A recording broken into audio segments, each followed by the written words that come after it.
Young people are facing a serious debt problem. Between 2022 and 2023, boomers saw a slight decrease in debt year over year, while Gen X saw a slight uptick. But millennials saw their average debt increase by 8%, and Gen Z more than 15%. Many young adults are finding themselves sinking deeper into debt. This credit card concern seems to be particularly true for Gen Z. Young people today are being shut out of the American dream. So how much worse off are younger generations? And how did it get so bad? I am in debt for education. Oh my God, I didn't know there was a word for it, doom spending. I start getting overwhelmed about, okay, how am I gonna pay this off? If you ask me how I would describe my generation financially, broke. Very. Hey, look, bro, speak for yourself. I ain't broke. My tribe being y'all that's watching this, y'all ain't broke. So I have a couple of questions, and I want y'all to drop y'all thoughts about these in the comments below. First of all, what is the American dream? Is the American dream still the typical, white picket fence, husband, wife, 2.5 kids and a dog? Or has the American dream shifted and changed with the times? Because that image or that version of the American dream, that's old. You know what I'm saying? That was made in like the 60s, 70s, 80s, something like that. Man, this is going to be 2025. I imagine the American dream has changed, but I don't think society has necessarily defined what that new dream is. The second question I have is there validity to the claim that young people are being locked out of the American dream? Because right before the guy made that claim, in the first part of the video that I played, the news anchor lady referenced like credit cards, credit card usage and credit card debt among Gen Z. So I could argue that, and especially being that, me and you know our reference numbers, we know that the average American doesn't have $1,000 in their savings account. They can't cover a $1,000 emergency. We know that the average American is carrying about $60,000 worth of debt. So the question is, are young people actually being locked out of the American dream? Is there actually nothing young people can do? Or is a lot of this self-inflicted? Is a lot of this poor decisions, or rather financial decisions made off of emotions? I just did a video talking about the car market, and the first thing I said in the video was, who is even buying these $50,000, $60,000, $70,000 Ford F-150s and Ram 1500s in the first place, when the average combined household income in the United States of America is just under $60,000. So realistically, y'all, who is affording these vehicles?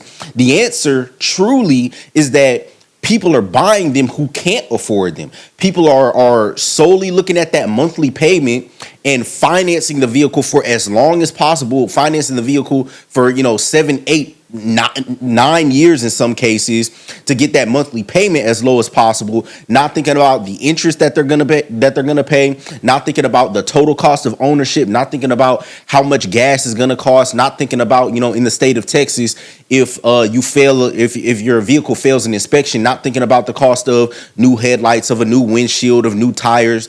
People don't take into account the full cost surrounding their purchases, and as a result, they end up dooming themselves financially and getting to a point to where minimum payments are eating up your entire income. Because let social media tell it, everybody out here balling, everybody rich, everybody going on trips, everybody got the nicest cars, everybody got the nicest bags.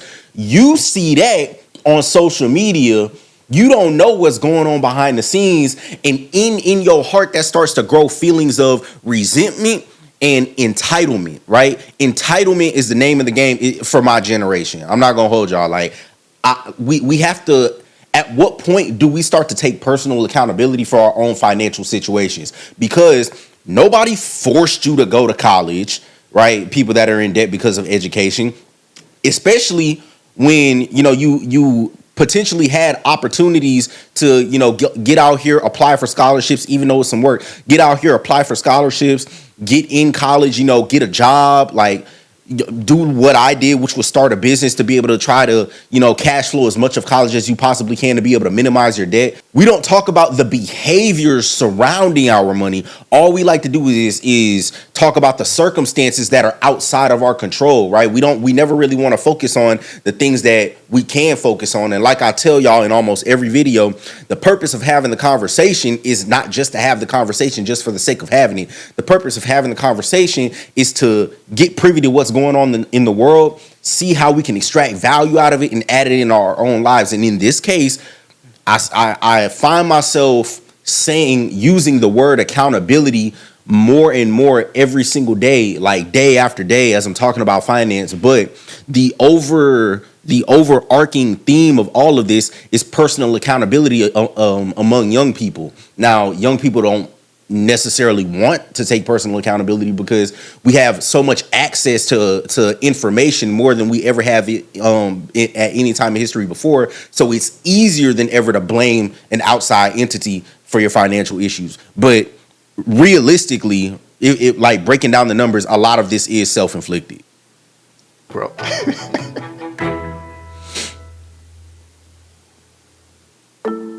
The minimum wage is so low and it's not livable. I don't feel like wages have kept up with inflation at all.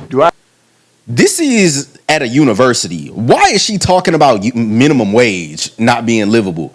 And again, like we see this with people, you know what I'm saying? Being that we have the internet, right? And I say that so much because my generation, Gen Z, we're the first to grow up like with the internet from kids. So from the time that we were, 8, 9, 10 years old, we've had access to an endless stream of information online to be able to learn whatever we need to learn about whatever it is we want to learn it about. It takes nothing to Google how to minimize student loan debt, and it takes nothing to Google degrees that pay well. We should not be having a conversation about minimum wage at a university. I feel like my income has kept up with the rising cost of food and cost of living in general. Absolutely not. I now make probably just a little bit more than I did when I finished undergrad. I need to see what his profession is. Meaning like my income has not gone up much at all, and I have a whole master's degree now. Meet Shaheen, In what? a licensed therapist living in Brooklyn. The difference. A licensed therapist. Okay, so you chose to go into a field. This is what I'm talking about, y'all, when it comes to personal accountability in some aspects of our finances. You went into an industry where your income is highly variable. When you're talking about a therapist, I want you guys to go look up a man on YouTube. His name is Orion Taraban, right? His YouTube channel is Psych Hacks. This man has a PhD, and if I was to just take a wild guess at his income, I would say he's making no less. There's no way he's not making at least $50,000 a month. Why? Because within context of his industry, he leveraged his education and his degrees the way that they were supposed to be leveraged. I'm sure he didn't plan on becoming a therapist to go make a doctor's salary, right? To go make, $250,000, $300,000, $400,000 a year, right? But he's making a substantial income leveraging his degree to the fullest extent that it can be leveraged, right?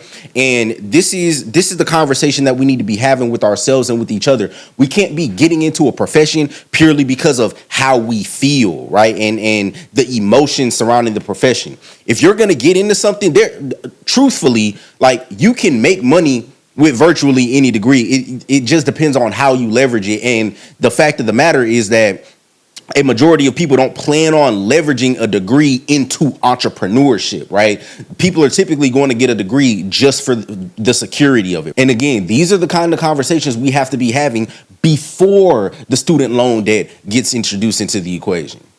Between Gen Z, millennials, and the Gen X and the boomers, they had a lot more opportunity because... That's cap. I call cap on that. There's never been more opportunity out in the world now because, like I just said, my generation, Gen Z, we're the first generation to grow up with the internet. So while, the economy may be a little bit more volatile, it may not. It may be a little bit harder to operate in the same way that our previous generations operated. That doesn't mean that we have less opportunity. We have more opportunity. It's just that it's a little bit more of a blue ocean, and it's no longer just as simple as go to college, get a degree, work at the same company for 40 years, have a couple of kids, get married, and retire. It's no longer that simple. But I completely disagree with the sentiment that we have less opportunity. Their wages kind of matched up with how much things cost. They're not wrong. Younger people today are making less than older people did at the same age.